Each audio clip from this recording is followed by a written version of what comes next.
Great. So welcome, Jerónimo Valencia. He's going to talk about the Markov chain 3 theorem and algebraic combinatorics. Take it away. Okay, thank you very much for the invitation. And this will be a little bit more of a conventional talk rather than a more interactive one, although there's going to be a little bit of interaction that I promise will happen towards the end. So first of all, let me just check that you can hear me well. And if you can, I cannot see the chat or anything, so please shout it if it's possible. Yes, we can hear you. We can hear you. Sounds good. Perfect. So what I'm going to show you in this very expository talk is going to be some interaction that happens between probability and algebraic combinatorics, which has been it's a very recent work, and it's very interesting to see how much this phenomena has grown, and the number of examples has also grown, and people are very interested about this. So this is based on this survey by Lauren Williams that I totally recommend you looking at, but basically I'm going to just show you the most important aspects of it in this talk. So first of all, let me give you a quick outline of what is going to happen. So I'm going to show you some nice behavior that Markov chains have that somehow explains why some algebraic combinatorics should start happening or should be involved, but not always. So the not always is going to be in the second part, in which I show you examples in which this really happens. And these are, I hope you understand that these are very particular examples, and not every Markov chain is going to have this kind of behavior. In particular, I'm going to just focus on the ASAP, though that's just something that you will understand when I get there, and some generalizations that have been, well, both in my and my advisor's mind and in some other people's work in the last probably, say, 10 years. So it's fairly recent. So let's get started with Markov chains, which for me, a combinatorialist, are just going to be a digraph, so a directed graph in some set of finite number of vertices. Well, this could be a multigraph because I can allow loops and multi-edges. And every edge will have a weight. And the weight is going to say, okay, if I go from state 4 to state 1, they have a rate of happening of 1 or a rate of q. So the question that I'm going to be interested about is, how do I find the stationary probability of a given state? So the system starts at some state, and then it evolves, and then this Markov chain eventually reaches a stationary state. And I want to say, okay, when 1,000 years of evolution happen, what's the probability that I am in state number 1, for instance? So that question can be solved by just looking at the global balance equations that are here in the screen. So we are looking for this size. This is the unnormalized system of equations. So if we solve for this size, we are going to find some numbers, and then we have to normalize them. But we can basically think that the probabilities are given by the edges of the graph, and we are looking for these numbers. So if we solve the system of equations, we're going to find the stationary probabilities that we're interested in. And then, well, as I just told you, we just normalize by dividing by the partition function so that the actual number is a probability in the sense of, well, probability theory. So in our example in here, in this little Markov chain that I drew on the top, we just find that the probability of being in state 1 is 2q squared plus q, sorry, 2q to the 3 plus q squared plus q plus 2. So very notably, first of all, this is a polynomial in q, but that's kind of expected, I would say. But what's not expected at all is that all the coefficients are positive, because you're solving a linear system of equations. So you may be dividing, you may be doing some, I don't know, you may be doing some operations that are not necessarily preserving positivity.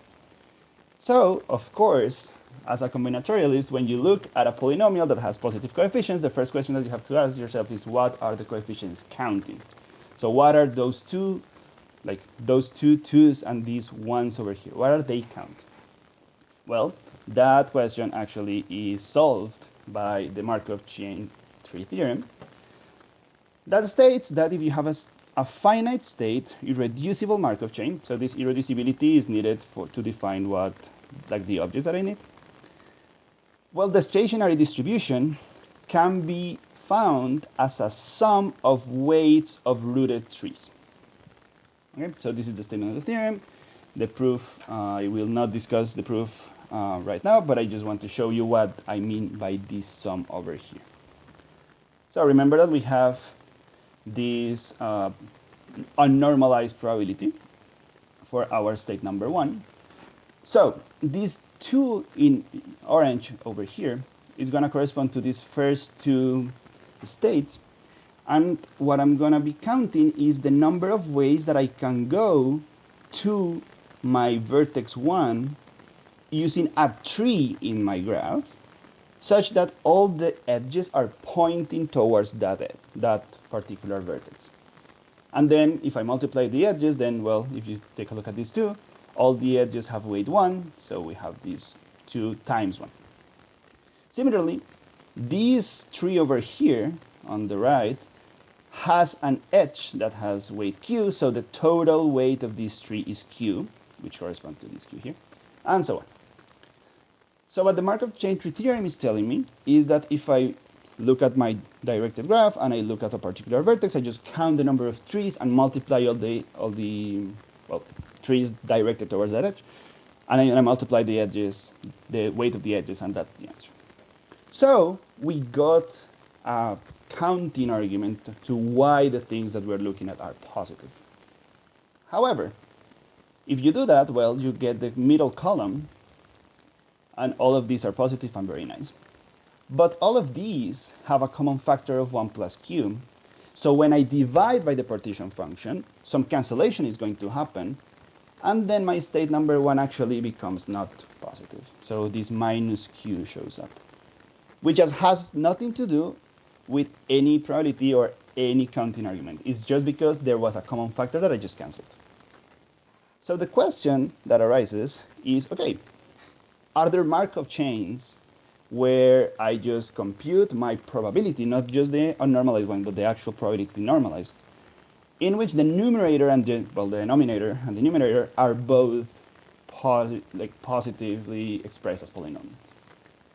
So this is a non-example, but are there examples of this? And well, this is exactly what I'm going to tell you about with these systems of particles. So far, are there any questions? Is the question clear?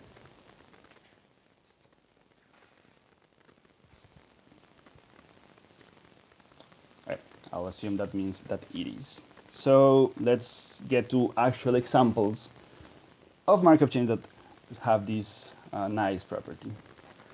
So I'm going to be focusing on systems of hopping particles, and what I mean by that is I'm going to have some fixed number of sites, which are going to be these 1 through n, and then I will either have, well, for the means of this talk, I'll either have an empty space or an occupied space.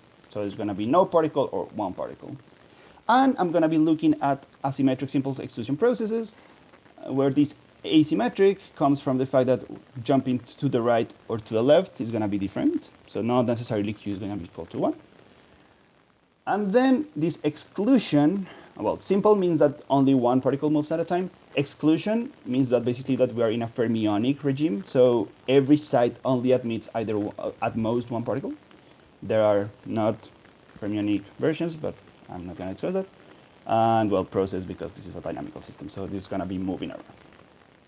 So this is the one that I'm going to be taking care of right now, and is the open boundary one. So particles can either enter from the left, leave from the right, and hop left or right with certain rates. So these parameters, alpha, q, and beta, are going to be, well, if you want to do the actual probability theory, you need to think about them as being numbers between 0 and 1. But if you want to do the algebraic combinatorics, you just think about them as parameters, and they're going to be just formal symbols in a ring. But the actual probabilities are like this. So what I mean by these rates is, well, if you want to go from a state that has this configuration of empty space on the left to occupied space to the right to the particle like hopping back, the probability of that happening is q divided by n plus 1, where this n is 50.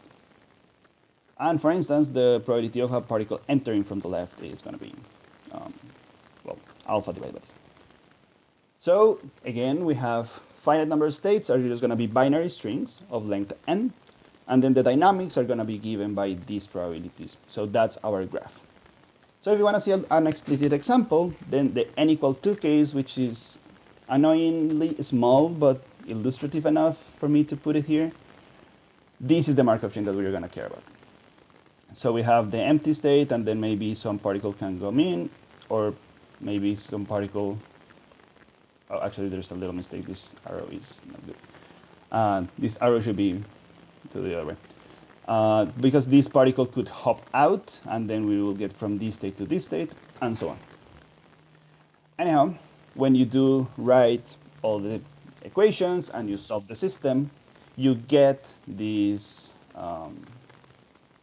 unnormalized probabilities. Wait a second. Okay. Sorry. So these are the unnormalized probabilities that you see are very nice and positive, but this is just because the actual probabilities from the Markov theorem they're going to show up here. And then this partition function is going to be, well, just the sum of these, clearly, and it's also positive. It's a positive polynomial in our parameters. Perfect. But then you start doing more examples and more examples and more examples, and then you actually figure out that that polynomial always has n plus 1 factorial terms. And then you get happier, because now it's positive. It has nice parameters happening, so it's a very nice polynomial. And then it has n factorial terms, well, n plus 1 factorial terms. So combinatorialists may be happy right now, and then the question is, well, what kind of permutations, or what is happening? What are these counts? So I'm gonna just like show the answer because it's completely non-trivial. But the idea is this: we're gonna have some polynomial with positive coefficients that we want to understand it as a sum of some objects with some weird weights. As in the Markov tree theorem, it was trees with the weight given by the product of the. So for this one, I have to introduce what a tableau is, which is a classic object in algebraic combinatorics. So I'm going to define an alpha beta staircase tableau. So a staircase is going to mean that it's going to be the filling of a junk diagram of this shape, 1, 2, 3, up to n. And in here, I'm going to be I'm going to give you a little digression on notation, because personally, I like French notation. I think it's very useful for some things that I have done. But since I'm giving this talk in a particular seminar, I have to mention English notation, which is instead of being from bottom to top, you put it from top to bottom and life justified. And since I'm studying in Canada, I have to mention Quebecois notation, in which you do basically French, but instead of left justified, you do right justified. So this is just ways in you can draw your partitions or your diagrams. So we're gonna stick with French for now. And well, I just told you that a tableau is a filling of such a diagram in such a way that you either put nothing, alpha, or beta, and there are some restrictions. Restriction number 1 is that this diagonal cannot be empty, so you want all of these to be either alpha or beta. And then the alphas restrict to the left, and the betas restrict down. So you cannot have anything to the left of an alpha, you cannot have anything below a beta. You may have some cells that are doubly restricted, and then you may have some cells that have no restriction at all. So for those, we're just going to put a little q there, and I think you know where I'm going with this, because we have now alpha, beta, and q. So for this, we're going to associate the weight of counting how many of these there are. So in this particular example, we have 6 alphas, 6 betas, and 4 q's. And then we have a type, which is the reason why we need the first condition, is if you see at the diagonal, if you look at the diagonal, alphas become particles, betas become empties, and this is the type.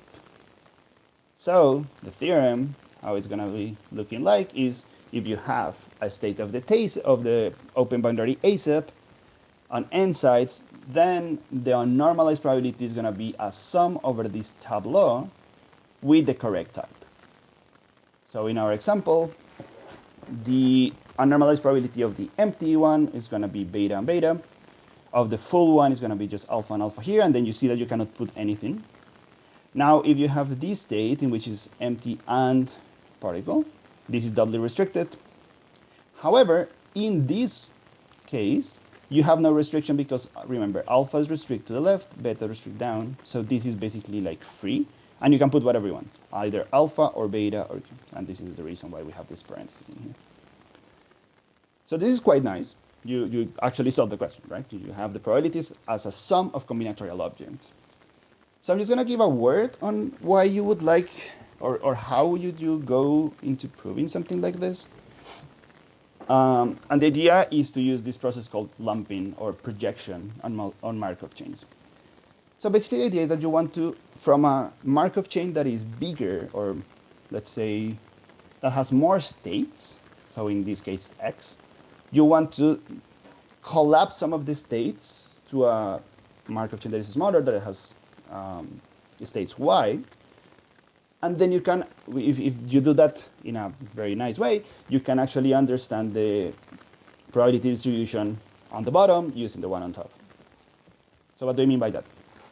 So if we have this surjective map on states such that the dynamics that I'm going to impose in the bottom in those Y's is going to be given by this matrix Q.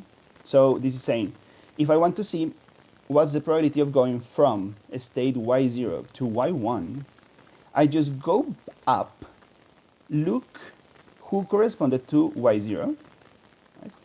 So look at a pre-image. Then I take a look at in the x's, where can this Y, when this X0 goes to an X that corresponds to Y1, and then I just add those up. So since it's a projection, there will be many choices because the fibers are going to be not of size 1. So this is going to just be adding a bunch of different terms. So how I think about this is you have a Markov chain Y that is something complicated and very convoluted. And on top you have something that is finer and that you can manage easier. So you know that the thing on the bottom is going to be a sum of the things on the top, and maybe the top one you understand pretty well.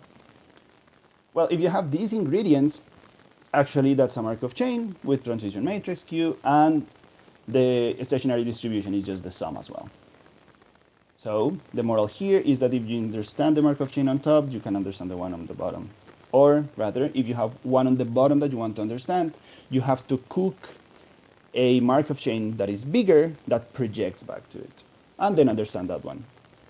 Which seems rather counterintuitive because you're making the problem harder or more complicated, but making it simpler somehow. But that's something that I have seen in a lot of this business. Oh, in the particular case of the open binary ASEP, then our X is going to be these Markov chains on alpha beta tableau. So now we're going to turn the tableau into the states of a Markov chain that is slightly more complicated to think about, but that has the property that the transitions are very much basically unique. So basically, the idea is that the diagram of that Markov chain is a tree. So that's much more tractable. Then we project back using type to our Markov chain on the ASEP. And then we just compute the thing on top, which is easier. And I put easier in a lot of quotations because that's, well, a paper by Kurzweil and Williams from 2007, in which they use a lot of machinery and they have to do a lot of cases. But believe me that it's easier in a way. So that's one possible way of showing these kind of results. And there is another one that is more physicsy in essence, that is using a matrix ansatz.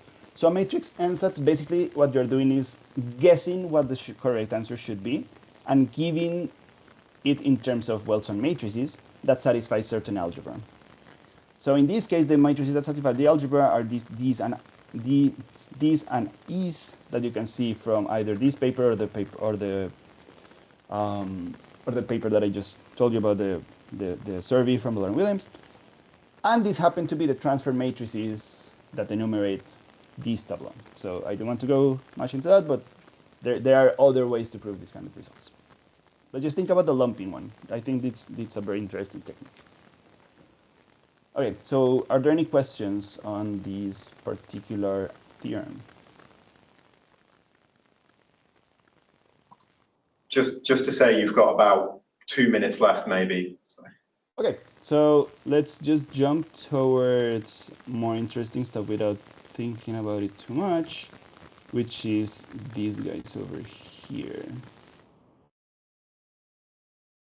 So you have different ways of generalizing this, and one of those is to consider now closed boundaries. In that case, you can again do all of the machinery, you can consider the state, you can consider the Markov chain, and then you end up with a result that looks like this. So now you have probabilities that look like quotients of certain functions evaluated at numbers that are quite nice. And then you want to think about, well, the connection between these very good polynomials and how the probability is working.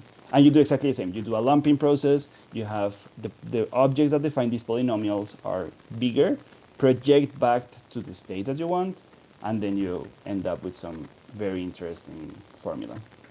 But then you can go backwards, because you could do, okay, if you know that this probability looks like this, what can you learn from the objects that, like, if you know 3, can you learn something from 1 and 2? And that is actually what we did with my advisor in our paper in which we try to understand McDonald polynomials at t equals 0 using these multi-line queues that I don't have the time to explain very much. But I do want to tell you that in this paper, we studied non-wrapping multi-line queues.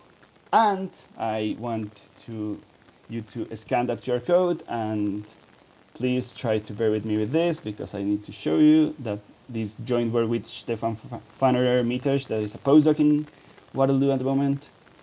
So I want to show you what that is.